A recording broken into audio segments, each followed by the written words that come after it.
Just got to be honest with you. I love watching baptism.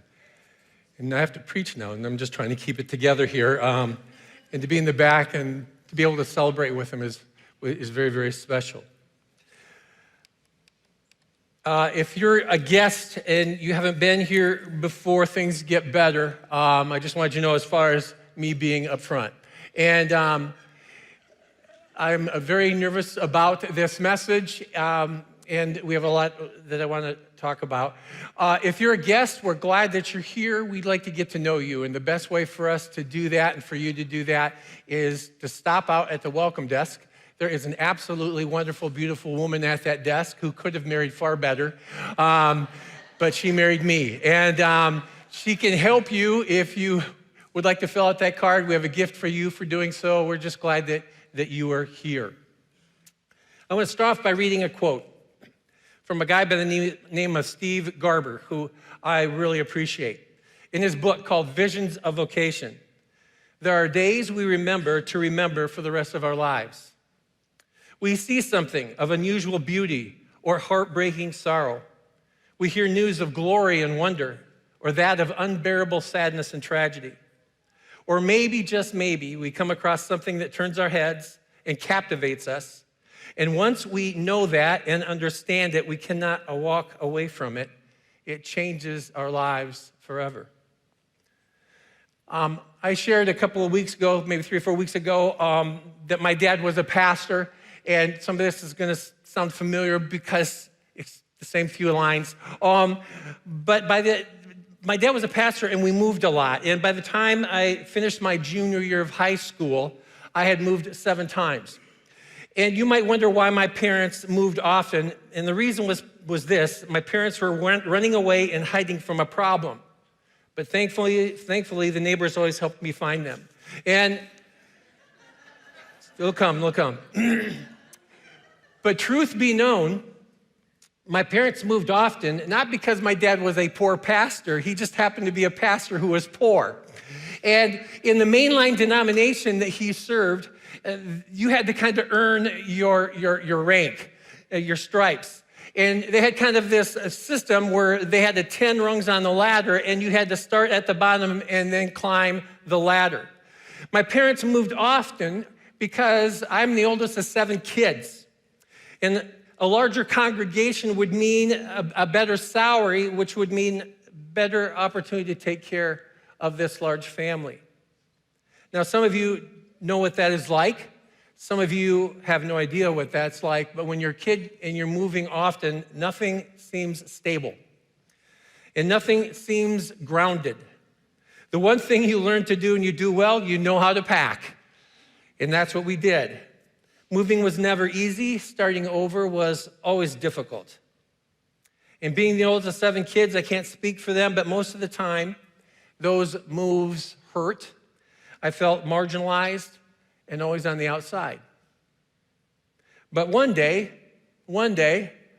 it seemed like my ship had come in. My junior year, things changed significantly for me. In fact, it was a pivotal year. And because of all the positivity of that year and some of the little success I had and the little confidence I gained, I was really looking forward to my senior year of high school. Yet, toward the end of my junior year in April, my dad pulled me aside to tell me that we were moving again to a bigger school on the other side of the state. And then he said, "You will have to start all over again." And for some reason, and maybe it was just that little confidence I gained my junior year, it didn't seem to me to be a matter of starting over as much as it was a chance for a fresh new start. School ended in May, and a couple days later, we loaded up the truck and moved to Beverly Hills, that is, swimming pool, movie stars, and most of you don't even know what that is, that stuff. It wasn't quite that good, but I was very optimistic. We pulled into town after driving the 4+ hours from where we lived to this new place that we would call home, and we pulled into town on Wednesday, June 2nd, 1976. And within days, and I mean within days, I knew that this was going to be a great place for me, but not just for me, but for our whole family, and it was. We'd only been in town for maybe 2 weeks at best, and there was this accident. It involved a family that was part of our church. We didn't even know them by name. That morning, this young mom was on her way to town. Her 2 daughters and young son were with her. There was this blind intersection that you could find just going 4 miles north and a mile east. It was a dirt road. By the time she saw the semi and the semi saw her, it was too late. It was awful. The mom died on the way to the hospital that day. The eldest daughter died the next morning. The youngest daughter died the following day. And the boy, little Nicky John, survived the accident, but he was in a coma. And the funeral was that following week of the accident. And I went. And I sat in the balcony with people I really didn't know yet. There were 3 caskets on the podium, just below the podium. The wife, the oldest daughter, and then the youngest daughter. It was incredibly solemn. The church was packed, standing room only. My dad officiated that funeral. And throughout the service, you could hear this husband, this father weeping. Have you ever heard the sound of a soul sobbing? At the end of the service, I was shocked when the father stood up to say a few words. And he stood there for the longest time. Tears running down his face, struggling to regain his composure. One of his friends got up and put his arm around him to give him support. And then he said something like this: "Thank you for coming. Thank you for your prayers for Nicky John and for me. I don't understand any of this." He said, "I can't believe that they're gone. They were just here, and now they're gone. I don't understand." And he said this, I have faith, I believe in God, but where was God for my family that day? Where was God for my wife and for my children? Why didn't God intervene? If my wife would have just had a reason to go back to the house for just a minute, this doesn't happen. I don't know. He said, "I don't know what to do. But the only thing I can do is to choose to trust God anyway." I was all of 17 years of age. I could not put my arms around this guy and what he said. My dad is a pastor. I said that earlier. And we lived in the parsonage. And some of you would have to be old to remember that. But the parsonage was right next usually to the church that the pastor was living in and the church he was serving. And there were many times my dad would say, "Hey," my mom would say, "I need you to take this to Dad." And I would do so. Or she'd say, "Tell Dad this person called." And this is how it worked. The back door of our house had 5 steps. I'd go down the 5 steps, go maybe 10 steps to the back of the church, the back church door, go up the steps, was about 10 to 12 steps. I'd open the door to the sanctuary, close the door, walk across the stage, okay, knock on the door and give Dad what he needed.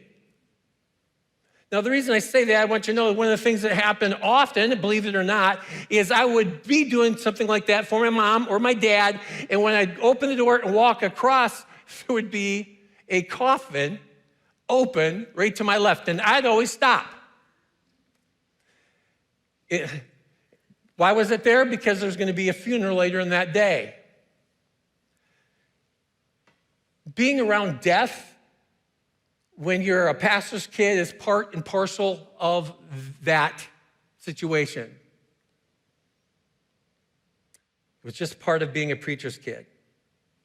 And death and funerals went with the territory. But on that day, at that funeral, this was different. I can't tell you why. There was something different about this funeral. At that point in my life, 17 years old, I did not have a personal faith. I wasn't a believer yet. I grew up in the church. My dad served at one point 3 different churches, and because my mom thought I was kind of a pain, I would have to go with my dad to every service. The 8 o'clock one was the church that had the steps and right up, and go right in the back. The next one was about 7-8 miles away, and the one after that was 15 to 20 miles. I would sit through 3 services before I ever got lunch. That's just my life. And because I grew up in the church, I learned a lot about the Bible and faith through osmosis, even though the faith was not yet mine.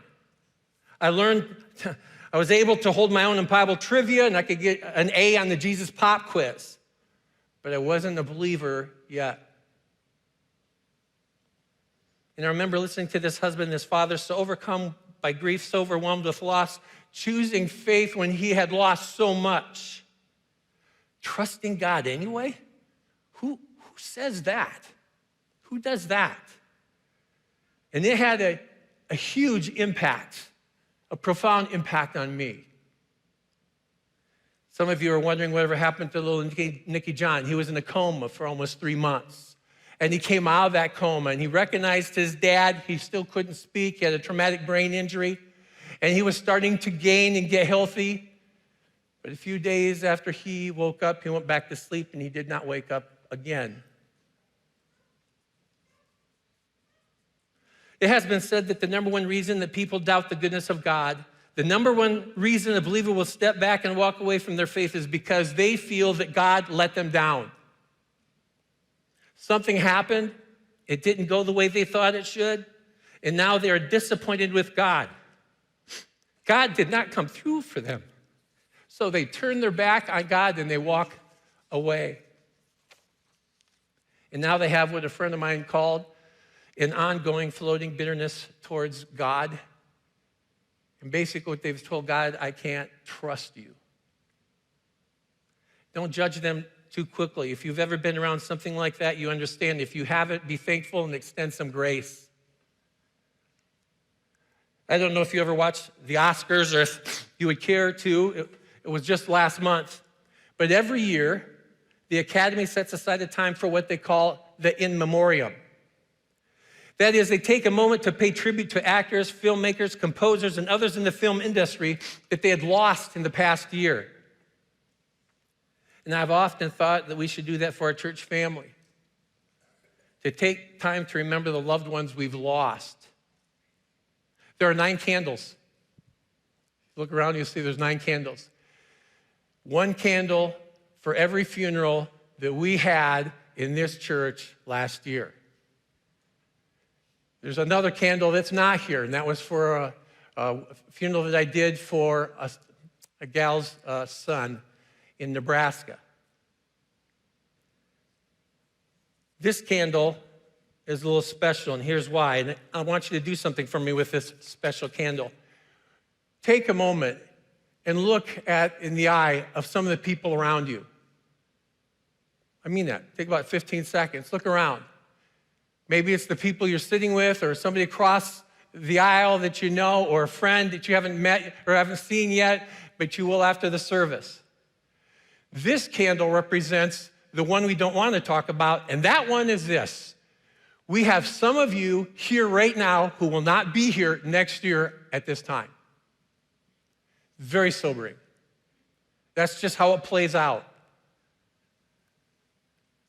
And then we have some people here who are part of the 9. Still mourning the loss of a loved one. Loss is just so difficult. A couple of weeks ago, my wife and I were watching Good Morning America. They were interviewing a mother, and she was devastated by the loss of her son. And she said this, grief is love that has no place to go.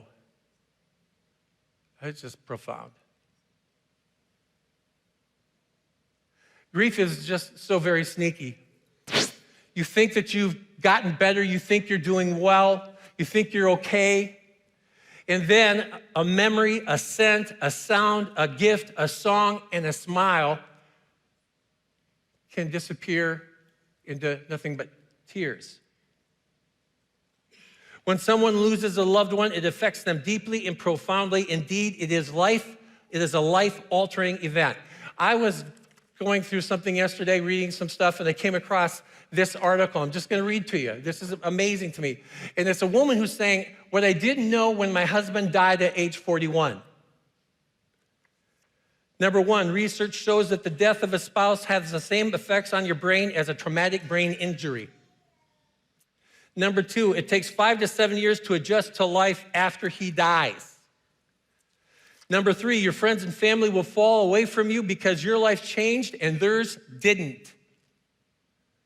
And then number four, grief is more physical than we realize, and it can send you to the ER convinced that you're having a heart attack when you just really have a broken heart. And here's the deal, each grief has its own timetable. No two are the same. And what about losing a child? I don't know if the hole that child leaves in the parent's heart ever heals. So if you're struggling with grief, be kind to yourself. Give yourself the gift of time. There was this professor, his name was Benjamin Warfield, and he was a professor at Princeton Seminary back in the day, and he taught New Testament. And he wrote a plethora of essays on the Gospels, but he had this deep and keen interest in what he called the emotional life of our Lord. And in particular, Warfield had a fascination and a unique angle on John chapter 11. And in John chapter 11, that's where we see Jesus' response to the death of Lazarus. And I believe his take is profound. And I want to look at it for just a few minutes. And I'm going to read through John 11. I'm going to do a paraphrase. I'm not going to go by verse, and some verses we'll skip altogether, but at least you'll get the story. There was a man by the name of Lazarus who lived in Bethany, and he had sisters, Martha and Mary. And according to verse 1 in John 11, Lazarus was very, very sick. How sick was he? He was so sick that Mary and Martha thought for sure he was going to die. So they wrote a note and gave it to somebody who could go and run fast. And they had this note taken to Jesus. And the note said this, Lord, the one you love is sick. That was the note. And when I read that, by the way, the one that you love is sick, I find that to be amazing. Why is it amazing? Because Jesus and Lazarus were good friends, dare we say maybe best friends. And the question I want to ask you is this, do you have a close friend like that? You know, where if you would stop right now in your own mind and picture that person, you couldn't help but have a big smile on your face. You know, the kind of friend that if you've got a need, you can count on them. The kind of friend, if you're in a tight spot, they drop everything and come to wherever it is that you are. If they hear that something is up there on the cell phone and they're asking you two questions, how can I help and what can I do? And Lazarus was that kind of friend to Jesus, and Jesus was that kind of friend to Lazarus, kinda. And I'll explain that in a moment. In verse 4, Jesus gets this message from Mary and Martha, and then he writes a message and sends it back to them. And the message says this sickness will not end in death. No, it is for God's glory, so that God's Son may be glorified through it. Verse 5 says, Jesus loved Martha and her sister and Lazarus. We've already stated that, but I want you to know anytime Jesus was close enough to be at their home and to stop, he did it. Why? It was a safe place for him. A place where he could sit, get some space, put his feet up, and find rest. A place where he could catch his breath. Their home was a respite, a quiet place, a haven. So the sisters sent a telegram to Jesus, okay? They send this telegram, and this is what it says. If you let me say he had a telegram. Urgent, stop. The one you love, your friend, our brother, is sick, stop. He is really sick, stop. You need to get here now, stop. There's no time to dilly-dally, stop. Please come immediately, stop. Again, verse 5, Jesus loved Martha and her sister and Lazarus. And this relationship, this affection flow generously both ways. For Lazarus, Martha, and Mary, Jesus had not only been their teacher, Jesus had not only been their friend, Jesus was family.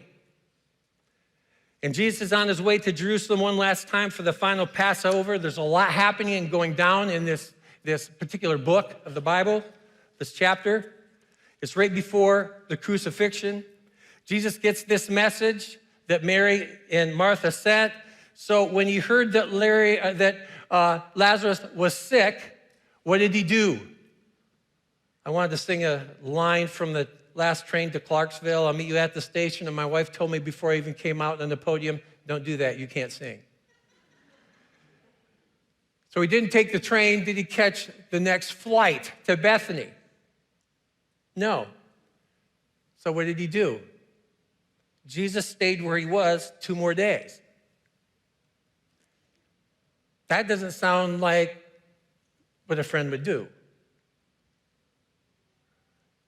2 more days, Jesus gets the message and drops anchor for 2 more days, which begs this question: what part of dilly-dally did Jesus not understand? When the news of Lazarus reaches Jesus, he and his disciples are in a place called Bethabara, 20 miles from Bethany. From where Jesus is to where Lazarus was a 2-day walk. You could do it in less than a day if you hoofed it pretty well. And Jesus didn't go, he stayed. And he wasn't in a hurry. And by the way, Jesus never seems to be in a hurry. One author said it this way: in the mystery of providence, Jesus does not respond immediately. A few days later, Jesus shows up in Bethany, and upon his arrival, Jesus learns that Lazarus has already been in the tomb for 4 days. Now, what's that about?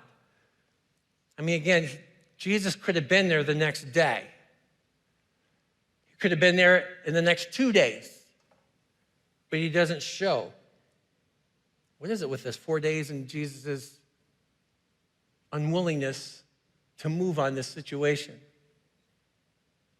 For the moment, let's just say you'll understand it, because it all comes down to good staging. Bethany was less than 2 miles from Jerusalem. Many Jews had made their way to the home of Martha and Mary to comfort them in the loss of their brother. Jesus shows, but it's a little bit too late. Lazarus is gone. I mean, he's gone. Jesus arrives. He has this conversation with Martha. I think Martha is at a loss as why Jesus hasn't showed up earlier. Where were you?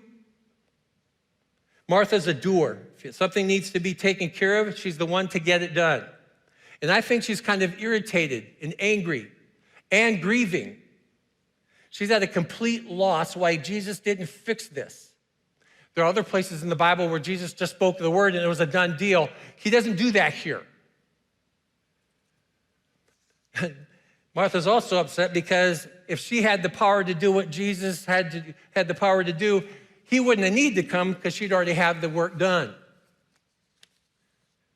But she says this to Jesus: Lord, if you had been here, my brother would not have died. Where were you when my brother needed you? There's some more dialogue between Jesus and Martha, but Martha leaves and goes and tells Mary that Jesus is now there. Mary gets up immediately to go where Jesus is, and there's a lot that we talk about there, but there's a group of people who are following Jesus, these women who came along to support her. She was going to see Jesus. They were just there following her because they thought they might be of help for her. And Mary comes to Jesus and falls at his feet. And you know what she says? Verse 32, Lord, if you had been here, my brother would not have died. Both sisters make it really clear, if you had been here. Meaning, this didn't need to happen and it's your fault. Both are a little bit different in their approach, but they express their disappointment, they both do, in Jesus. Martha's irritated because Jesus didn't fix it. Mary is brokenhearted because she couldn't understand why Jesus that she loved and her brother loved hadn't come sooner. And then there's these three verses. And I want to give you three verses that are very interesting. Two of them I'd never noticed before. First verse, John 11:33, it says, when Jesus saw Mary weeping and the Jews who had come along with her also weeping, he was deeply moved in spirit and troubled. I want to pause there for a minute, and the reason I want to pause there for a minute is this. I believe Jesus paused at that moment. He was taken back. The grief of Mary and Martha and the family and friends hit Jesus right in the heart. He paused a moment because I think he had to gather himself. Then Jesus says, where have you laid him? And they say, come and see, Lord. Now, before I share this second verse, I want you to know that initially I was going to have all of you memorize it together. But I feared that some of you, that might be a difficult task. Some of you would do the memory quicker than others, and some, like Steve, would be just stuck. And my friend over there. But here's the deal. You know this verse. You know why? Because it's the shortest verse in the Bible. 2 words. Jesus wept. Jesus wept. Not a sniffle, not a sigh, not a lone tear in his eye. He wept from the soul. I grew up in a home where passive-aggressive was kind of the nature of child rearing. I do remember one time reading this verse for the very first time. I was maybe 11 or 12. And I couldn't understand in Vacation Bible School, why was Jesus crying? There's no way Jesus. So I went to my mom, who was in the back of the house doing dishes, and I walked in and I said, Mom, in John 11:35, it says Jesus wept. Why was Jesus crying? And my mom didn't even look up. She just said, probably because of something you did. That's my life. But I want you to know, Jesus wept, and it says when the Jews saw that Jesus wept, 2 responses. Number 1, they said, oh, see how Jesus loved Lazarus. The second response was, but some of them, naysayers, said, could not he who opened the eyes of the blind man have kept this man from dying? Where's your super cape now? Third verse, John 11:38. Jesus was once more deeply moved, and he came to the tomb. I'm going to summarize those verses, but I want to go back to the text. Verse 38, they came to the tomb, and it was a cave with a stone laid across the entrance. Take away the stone, Jesus said. But Lord, said Martha, the sister of the dead man, by this time there's a bad odor, for he has been there 4 days. Again, what's with the 4 days? Friends, it's all about good staging. One of my favorite movies of all time, a cinematic giant. If you haven't seen it, sad. If you haven't shared it with your kids, more sad. And it's a classic called Princess Bride. And Inigo Montoya and Fezzik take Wesley to Miracle Max because they think he's dead. Miracle Max says to Inigo, he probably owes you money. I'll ask him. And Miracle Max says,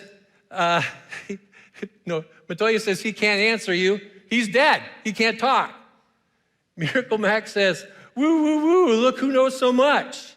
It just so happens that your friend here is mostly dead. There's a big difference between mostly dead and all dead. Mostly dead means slightly alive. With all dead, there's only one thing you can do. And Montoya says, what's that? And he goes, go through his clothes and look for loose change. So Greg, what are you trying to say? There will be no question about whether or not Lazarus was just mostly dead or all dead. 4 days in the grave will remove all doubt. And this will indeed be what? a miracle of God. Jesus says, he's talking specifically to Mary and Martha, did I not tell you that if you believe, you will see the glory of God? And Jesus is reminding Martha of what he said earlier in the chapter. This sickness will not end in death. No, it is for God's glory, so that God's Son may be glorified through it. You know what happens sometimes when we're grieving? We get kind of this brain fog. We're numb. And it's not just on the front piece of grief. Because there are times when we hear something and we don't hear it. There's times when we see something but we didn't see it. And that's what happens here. He'd already told Martha, I've got this. This is going to be okay, and he will not die. And she says, if you'd have been here, Lord, my brother would not have died. They heard it, saw it, but totally missed it. It's my guess that disciples were privy to what Jesus had sent in his note, and they missed it too. Verse 41. Jesus looked up and said, Father, I thank you that you have heard me. I knew that you always hear me, but I said this for the benefit of those people standing here, that they may believe that you sent me. And when he had said this, Jesus called in a loud voice, Lazarus, come out. And the dead man came out, his hands and feet wrapped with strips of linen and a cloth around his face. And Jesus said to them, take off the grave clothes and let him go. It's here that Warfield, that Princeton professor, offers a unique window into the heart of God. Twice in the King James, it says, in verse 33 and 38, Jesus groaned severely in his spirit. Warfield found that the very words they used here in John 11 are the same words that Greek poets used to describe a war horse readying for battle, angry about what he sees and ready to enter the conflict even as he carries a warrior on his back. Jesus was deeply moved in spirit and troubled. Jesus wept. Jesus once more was deeply moved. That Jesus responds this way matters immensely. One author wrote, Jesus is the covenant made flesh, and therefore we see him entering into relationship more fully and deeply as he shares in the weeping over Lazarus' death. Jesus reveals the truth about life, death, and resurrection, perplexing as it all was for Martha and Mary. She hears, but she does not understand. And of critical importance, Jesus groans deeply in response. Not only does Jesus offer honest empathy, grieving with those who grieve, he is also angry at the destructiveness of death, the skewing of the goodness of life as it was meant to be. Sometimes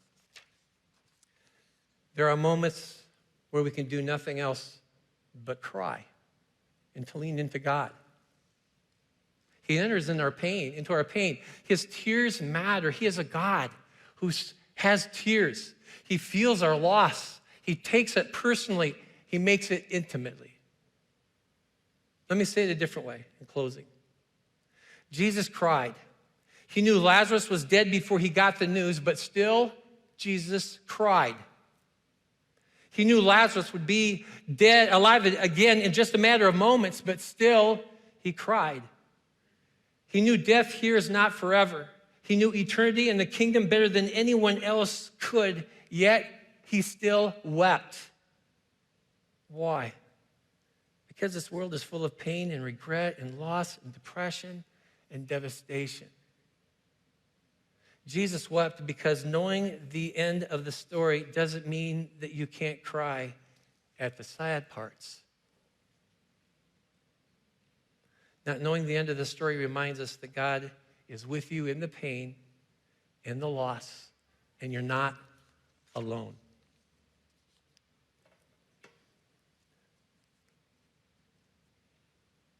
Death